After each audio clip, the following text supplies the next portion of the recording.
Welcome to Pioneer deck lists that you bought from a precon, but you want to upgrade them, and we help you with that. Indeed. So Wizards of the Coast once again released 4 Pioneer pre-constructed decks. On this channel, we already played with them against each other to determine their strengths, but now it's time to upgrade them because, of course, after a while it kind of gets boring. You kind of tend to see some weaknesses or maybe some strengths in the deck, and you want to capitalize on those. Before we get started though, if you don't want to miss out on stuff like us playing the precons fresh off release or the 40k Warhammer decks and stuff like that, please go ahead, scroll down there, click the subscribe button. It really helps us show that this channel is growing and this whole thing is worth it to Cardmarket. You know, they're the reason that we get to do all this. And while you're down there, also, if you have any specific feedback, type it in the comments below or hit the thumbs up button because that also helps the video. You already know that. But let's get started with the first deck, which is Arclight Phoenix. Arclight Phoenix, exactly. What's the first thing that comes to your mind if I give you like 20 euro and ask you to upgrade this deck, Toffel? There's kind of a red flag, a hidden alarm bell, right? When the deck you're playing, the namesake of the whole thing you're doing is not involved 4 times, and you actually should have 4. So what you're saying is I should buy myself more Is It charms because it's called Is It Phoenix? Yeah, but is it Phoenix? Is it Phoenix? No, it's Arclight Phoenix. It's called Phoenix, and that's why you need 4 of them. If you want to play Thing in the Eyes, I think you can play a couple. That's not bad. But the new tech, if you want to upgrade on your creature base, is Ledger Shredder. All right. So would you split them or would you head one way or the other? I think if you want to, you can play one thing for Shredder. That's fine. Multiple things are a bit hard to pull off and they're not really important in a given metagame. A lot of the things are either too quick or too valuable once you play them. So one, I think, is good enough. And you can play a second one in the sideboard. So that's the first thing to look at because... Well, actually, that's kind of a lie. The very, very first thing you should do is remove those expressive iterations. Oh, yeah, that's right. Because expressive iteration is banned in Pioneer. Yeah. Wait, how did they include it in the precon deck? Well, Wizards of the Coast just said, well, as long as you're playing this exact precon, you can play expressive iteration.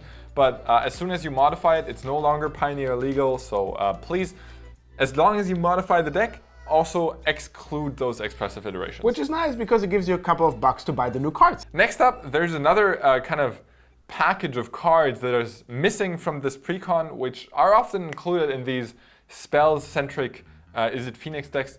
That's Galvanic Iteration, which on its own is a fine card. It copies a spell, yeah, that's all right. But together with Temporal Trespass, it becomes a centerpiece of how to win with this deck.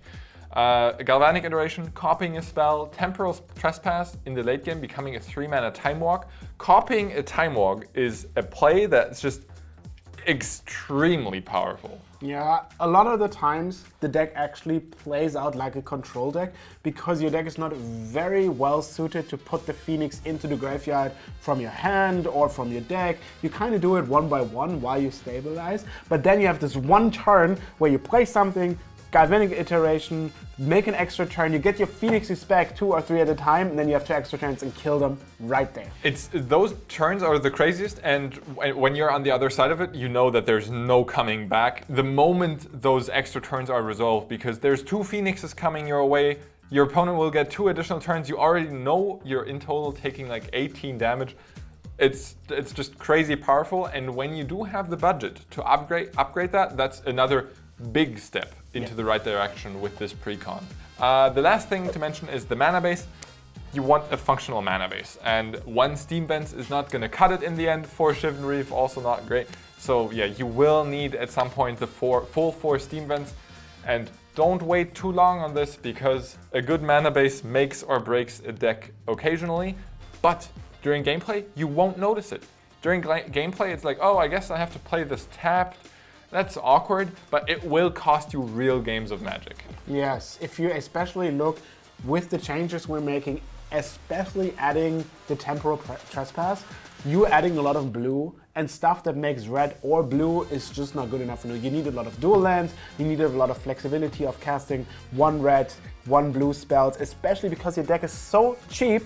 you play a lot of spells in one turn, and then you need all those colored mana that you want exactly to cast your spells. You do. You won't get away with Temporal Trespass with 4 mountains in your deck. Yes, exactly. So maybe even a good starting point would be, depending on what you already have, to buy the precon twice, sell the extra cards that you don't need, but then you at least have 4 Phoenixes, 4 Thing in the Ice. If you want to go down the Thing in the Ice road, then you can kind of work from there. Obviously, talking about the land base, after you added Steam Vents, you want to add a lot of dual lands that do both, and we're specifically talking about Storm-Carved Coast, which makes red and blue a little bit later, up on turn 3. And we talk about Spirebluff Canal, which is like the opposite, right? Yes, so but at that point, we're getting into serious money territory where like a single Spirebluff Canal is already costing like 10 years or something. Yeah, I understand, but your mana base is your life. Yeah, and if you're serious about this deck, you won't be getting away with like a cheaped out mana base in the long run. Also, usually investing into lands is quite easy to suggest because you want the lands for other decks as well. You can easily reuse them. Lands hardly lose any value because they're just that good. All right, if your deck of choice is the other one, Dimir Control, right? And you want to improve it, this is going to be a bit harder because Dimir Control is not one of the top tier decks. Yeah, it's just not like, there's no real direction to easily go here. It can be done, and if you want it to be done, there can be a very good deck, you can play it well, and you can be successful. The problem is it hinges a lot of what you think your opponents are playing, because Control usually is an answer deck. That means you have to have answers, and for answers you have to have the questions. Yeah, that makes sense. Usually, Control decks consist of 3 things. A, you want to survive. You want to kill your opponent's creatures. You want to, I guess, kind of make them discard something you're a bit afraid of, and then go through the early turns. B, number 2, you need to find a way to interact with your opponent to keep them from winning. And then C, you need to get ahead of the game. And there's actually a hidden D, which is your win option, which usually isn't a D because you're winning anyway. It just falls into place, right? So you can basically use whatever. Yeah. So, looking at A, what is your removal? And we've seen that the deck actually plays for Fatal Push, which is great, you can always keep them. And then to Extinction Event as your sweeper of choice and some Hardlick's Act. I think those numbers can be upped a little. You can play some Witch's Vengeance, which is very good against some of the red-black decks and the mono-green decks, which play a lot of creatures. Yeah, especially coming down on turn 3 is so crucial against the mono-green decks and stuff, because it's the turn before they go absolute nuts, where they just dominate the board. If you want to have more sweepers against cheaper deck, you can also play a Shadow's Verdict or 2. Obviously, Drowning Loch also works as a remove spell later in the game. So I think the deck is just actually quite fine on this. Okay, let's look at number 2. What can you do to prevent your opponent from actually winning the game? I mean, you can counter some spells, discard some cards. You can even use like some of the hybrid creatures that can block, not as a wall, but I mean, if you play like Torrential Gearhulk, obviously you really have a good blocker in that sense, which also casts a spell. And I also think at this point you have Drowning Loch and Sinister Sabotage. That deck is quite reasonably positioned, right? You're trying to have your cheap removal roll it up into counter spells, and I also like the numbers, they're quite reasonable. Yeah, do you think you'd replace Sinister Sabotage with another counterspell when you're getting serious about this, or is that the best option available? I think you can easily say this is one of the better options. You can play a Dissolve if you really need to prevent some triggers from happening, which can be the case. I think just Sinister Sabotage is a pretty good counterspell for 3 mana. Yeah, alright. And then, what do you think of Censor in general? It's more part of that early stage of trying to survive, right? Rather than the mid-game part? Because in the mid-game, my opponent's going to have an additional mana. It can be easily both, because sometimes they just have to tap out for a Cavalier of Thorns, for something, a Karn or a Treasure Cruise, like that costs a bit more mana. You can get them. I mean, obviously, once they know you have Censor, you do the Censor dance, you know, but then you cycle it away. So it's good that this is one of the hybrid cards that can do 1 or 2. And let's look at 3, and I think at 3 we can add a little bit of coolness to the deck. because, well, we're playing Dig Through Time, but we only play 3 Dig Through Time, and Dig Through Time is kind of one of the better cards in the universe. So, I mean, there's a reason it's banned in Modern, right? Yeah, true. There's a reason it's restricted in older formats. So you probably just got to play 4. And this is one of your premium cards once you've stabilized to stay ahead, to look for answers, to just finish the game because you're making your deck actually better by playing Dig Through Time. And then you have cards like a Search for Escanta that you could add because, well, right now you're not playing any, but if you want to have this very cheap long-term access to card availability, play 1, it does wonders to your deck. Depending on what you have already available or what your kind of taste is for gameplay, you can also add some planeswalkers as threats. Like there's Jace, Architect of Thought, standard staple back in the day, a bit fallen off by now. There's recently Ashiok, there's Liliana. You can, kind of to have something available to stabilize the late game, like to really close the door, and then also to deliver the final blow, which in a control deck, once you've asserted control, it's trivial. You just win whatever way you choose to. You can play 1 copy of a Hullbreaker Horror because that goes a long way of playing against other counter spells and slower decks. It's an absurd card. We all have memories to that in Standard. Same as for the Izzet Phoenix deck. The mana base here also requires an upgrade. 1 Watery Grave is not going to cut it overall.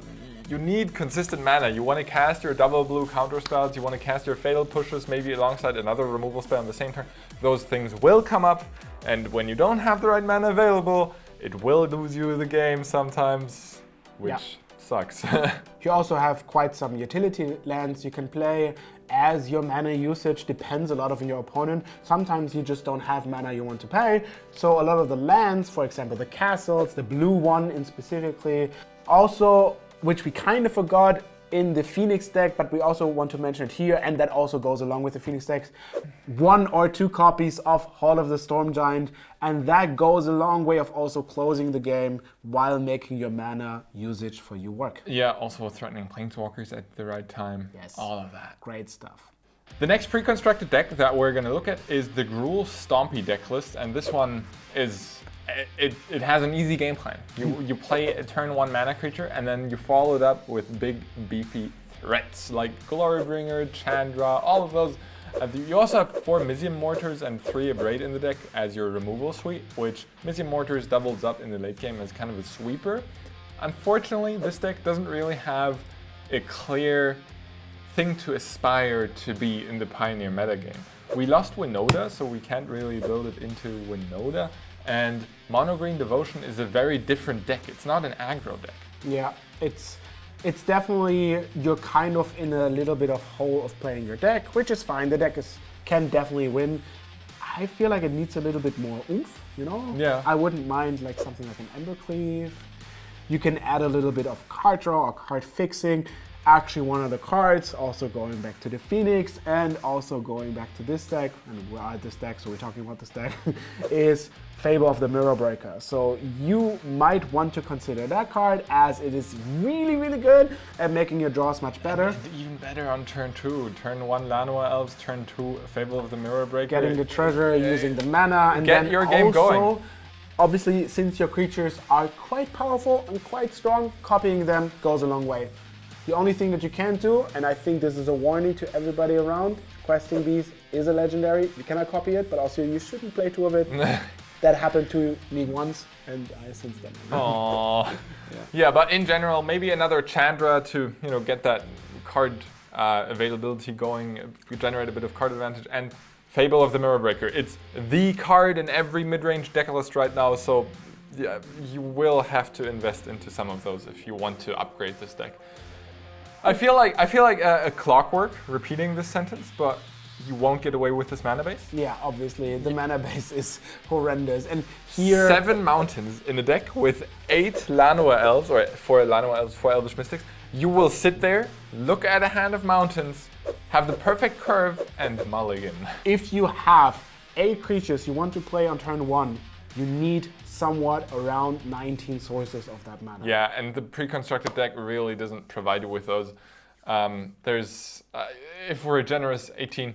of those available. And yeah, just go out there, get yourself more Stomping Grounds and whatever they're named. Also, as with the other decks, a creature land will not hurt. You can get a Lair of the Hydra. It will hurt your opponent. Yeah, it will hurt your opponent. The Lair of the Hydra is a great way to deal damage during the late game because you will have access mana available. Yeah. Otherwise, I think the deck is just fine. You can almost play it as it is. It seems to me like the least needy one to upgrade. Yeah, but unfortunately also the least powerful one when it becomes upgraded because there's unfortunately no like tier 1 deck to go into.